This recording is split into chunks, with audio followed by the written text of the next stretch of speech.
Assalamualaikum warahmatullahi wabarakatuh. Sebelumnya, perkenalkan saya Nur Fajar Bagasa Putra dengan NIM B100240482.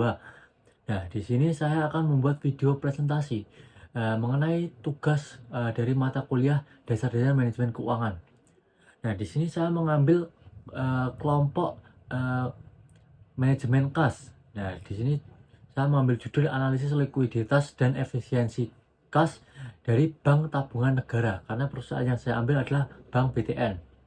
Oke, lanjut ke analisis pertama, yaitu saya menganalisis rasio likuiditasnya. Nah, sebelum saya analisis rasio likuiditas itu apa? Rasio likuiditas adalah rasio yang menggambarkan kemampuan perusahaan dalam memenuhi kewajiban jangka pendeknya yang segera jatuh tempo. Nah, karena yang kita analisis adalah rasio likuiditas Bank BTN 3 tahun terakhir, maka saya membuat data neraca laporan keuangan 3 tahun terakhir dari Bank BTN. Nah, pada tahun 2022 aset lancar sebenarnya 56 triliun sekian. Nah, aset lancar ini didapat dari mana? Aset lancar ini didapat dari kas dan setara kas, efek dan penempatan pada bank lain dan dijumlah, maka akan menghasilkan aset lancar. Nah, untuk persediaannya, karena perusahaan ini adalah bank, maka tidak memiliki persediaan.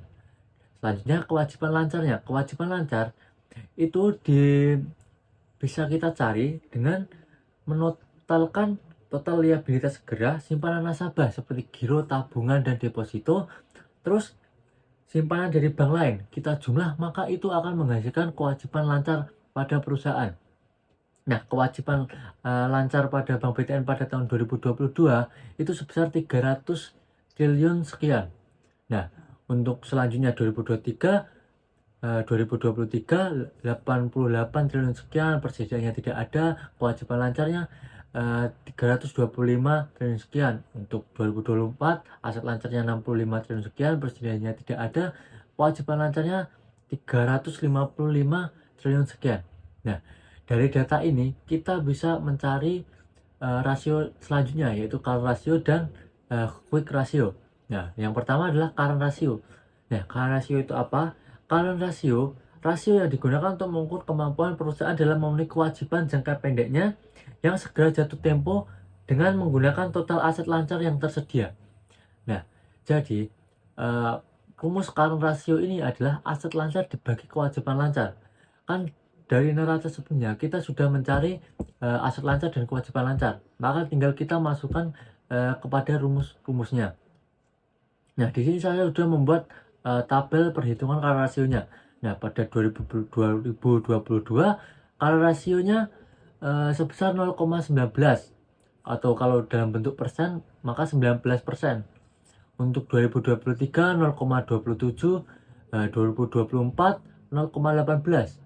Nah, dari perhitungan current ratio itu didapat nilai current ratio BTN yang berada di bawah 1 menunjukkan bahwa aset lancar belum cukup untuk menutup seluruh kewajiban jangka pendeknya.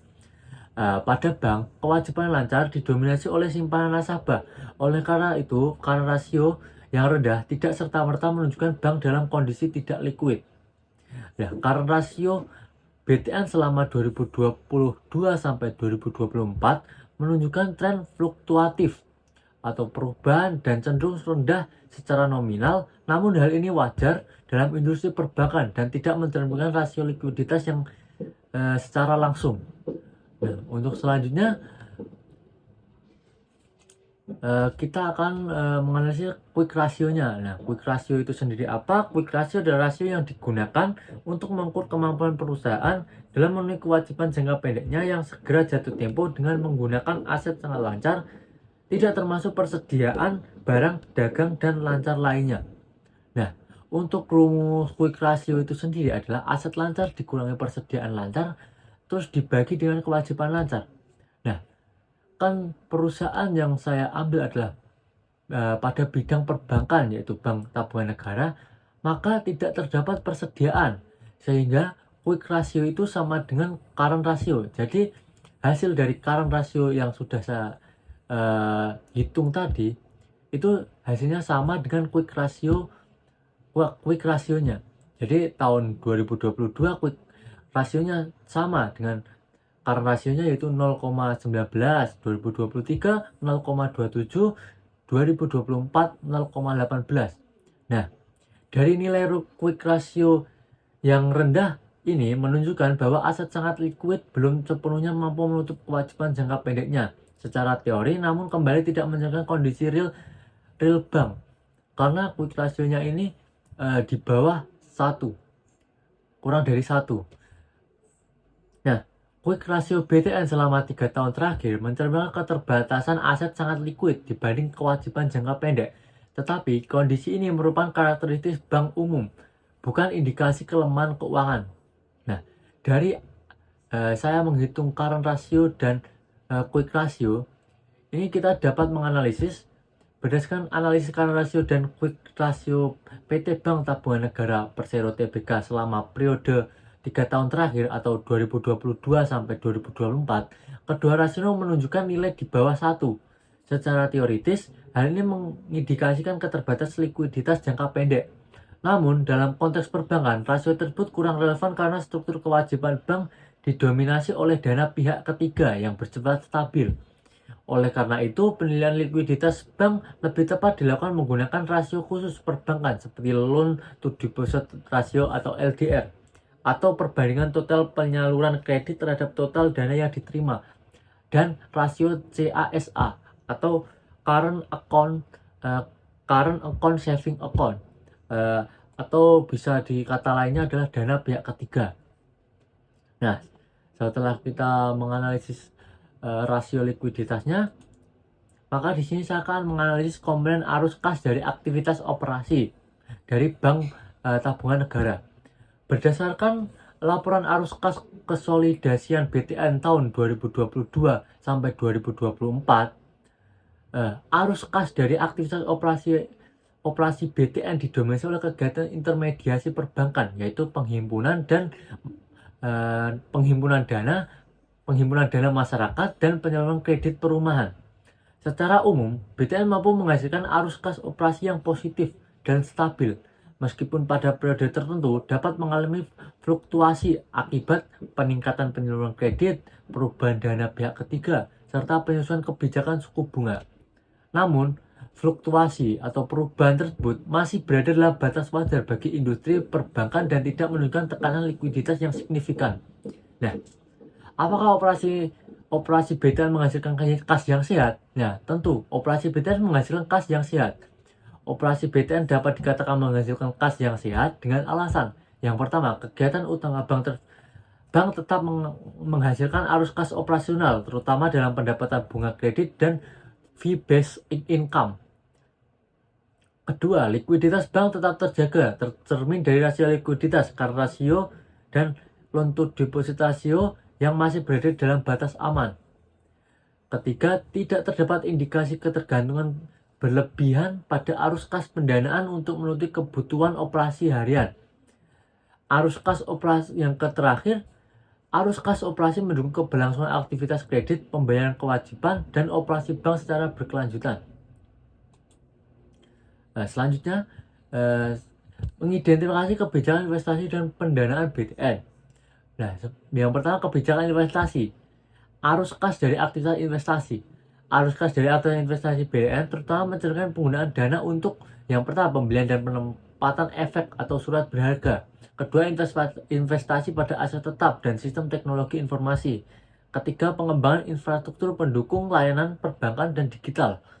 Berdasarkan dari laporan arus kas investasi BTN cenderung bernilai negatif, yang menunjukkan bahwa perusahaan secara aktif mengalokasikan dana untuk investasi jangka menengah dan jangka panjang. Hal ini mencerminkan strategi BTN dalam memperkuat kapasitas operasional, meningkatkan layanan digital, serta mendukung ekspansi pembiayaan perumahan karena menjadi fokus utamanya. Kebijakan pendanaan, arus kas dari aktivitas pendanaan. Nah, arus kas dari aktivitas pendanaan BTN umumnya berasal dari yang pertama peningkatan dana pihak ketiga seperti giro, tabungan, dan deposito. Yang kedua, penerbitan surat utang atau instrumen pendanaan lainnya. Ketiga, serta penggunaan dana untuk pembayaran dividen dan pelunasan kewajiban tertentu. Data arus kas menunjukkan bahwa BTN tidak sepenuhnya berfokus pada pelunasan utang, melainkan menjaga keseimbangan antara penghimpunan dana dan pengelolaan kewajiban. Pendanaan lebih diarahkan untuk menopang ekspansi kredit dan investasi, bukan sekedar mengurangi liabilitas. Nah, apakah BTN agresif berinvestasi atau melunasi utang? Nah, jawabannya adalah berdasarkan pada pola arus kas investasi dan pendanaan, dapat disimpulkan bahwa BTN lebih cenderung agresif dalam berinvestasi dibandingkan berfokus pada pelunasan utang. Investasi dilakukan secara terarah untuk mendukung pertumbuhan jangka panjang, bukan spekulatif. Di sisi lain, BTN tetap menjaga kehati-hatian dengan mempertahankan rasio solvabilitas dan kecukupan modal pada tingkat yang sehat. Selanjutnya, kondisi likuiditas, indikasi masalah kas, dan saran perbaikan. Nah, di sini saya akan menganalisis kondisi likuiditas. Berdasarkan hasil perhitungan rasio likuiditas PT Bank Tabungan Negara Persero Tbk, nilai current ratio dan quick ratio menunjukkan fluktuasi selama 3 tahun terakhir. Pada tahun 2022, rasio berada pada level 0,19 atau 19%, kemudian meningkat signifikan menjadi 0,27 pada 2023 dan kembali menurun ke 0,18 pada tahun 2024. Karena karakteristik perbankan yang tidak memiliki persediaan, nilai quick ratio sama dengan current ratio. Peningkatan rasio pada tahun 2023 menunjukkan adanya penguatan likuiditas jangka pendek yang mengindikasikan bahwa BTN memiliki aset lancar yang relatif lebih besar untuk menutupi kewajiban jangka pendeknya.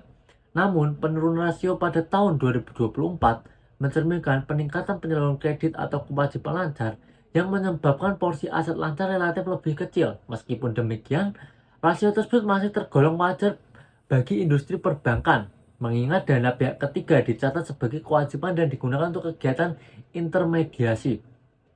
Nah, untuk selanjutnya, indikasi masalah kasnya. Nah, berdasarkan tren rasio tersebut dan didukung oleh arus kas operasi yang tetap berjalan, tidak terdapat indikasi masalah kas yang serius. Penurunan rasio pada tahun 2024 lebih menunjukkan strategi ekspansi dan penyaluran dana, bukan ketidakmampuan perusahaan dalam memenuhi kewajiban jangka pendeknya. Nah, selanjutnya, saran dan perbaikan. Yang pertama, Bank BTN harus mengoptimalkan pengolahan dana pihak ketiga, terutama dengan menjaga keseimbangan antar pertumbuhan kredit dan ketersediaan likuiditas. Yang kedua, meningkatkan porsi aset likuid seperti kas dan surat berharga jangka pendek untuk memperoleh penyangga likuiditas. Yang ketiga, memperketat perencanaan arus kas, khususnya dalam menyesuaikan waktu penyaluran kredit dan penerimaan dana. Keempat, memperkuat digitalisasi layanan guna mempercepat perputaran kas dan efisiensi operasional. Nah, dari analisis yang saya buat di sini saya membuat kesimpulan. Jadi kesimpulannya adalah berdasarkan dari keseluruhan analisis tersebut, PT Bank Tabungan Negara Persero Tbk dapat disimpulkan bahwa Bank BTN memiliki posisi strategis dan keunggulan kompetitif yang kuat sebagai bank badan usaha milik negara yang berfokus pada pembiayaan perumahan nasional dan menjadi pemimpin pasar KPR di Indonesia. Dukungan pemerintah mengalami panjang jaringan luas inovasi digital serta pengembangan segmen syariah dan penerapan prinsip ESG memperkuat daya saing BTN dalam jangka panjang. Dari sisi likuiditas, hasil perhitungan current ratio quick ratio menunjukkan nilai 0,19 pada tahun 2022 meningkat menjadi 0,27 pada tahun 2023 dan menurun ke 0,18 pada tahun 2024. Fluktuasi ini tersebut mencerminkan dinamika pengelolaan dana dan penyaluran kredit yang aktif. Meskipun rasio relatif rendah, kondisi ini wajar untuk industri perbankan dan didukung oleh arus kas operasi yang mampu menghasilkan kas secara berkelanjutan, sehingga tidak menunjukkan adanya permasalahan kas yang signifikan. Analisis arus kas memperlihatkan bahwa aktivitas operasi BTN menghasilkan kas yang sehat. Aktivitas investasi mencerminkan strategi ekspansi dan penguatan aset produktif, serta aktivitas pendanaan menunjukkan pengelolaan kewajiban yang seimbang. BTN cenderung lebih agresif berinvestasi untuk mendukung pertumbuhan jangka panjang dibandingkan fokus pada pelunasan utang, namun tetap menjaga stabilitas likuiditas dan solvabilitas. Secara keseluruhan, BTN berada dalam kondisi keuangan yang stabil, liquid, dan solvable, serta mampu mengelola kas pendanaan dan investasi secara efektif. Hal ini menunjukkan bahwa BTN memiliki fondasi keuangan yang kuat untuk mendukung keberlanjutan usaha dan pertumbuhan bisnis di masa yang akan mendatang. Nah, itu semua adalah analisis yang saya buat dari manajemen kas dari perusahaan Bank Tabungan Negara Persero Tbk. Mungkin video presentasi ini sekian saya buat, dan terima kasih. Assalamualaikum warahmatullahi wabarakatuh.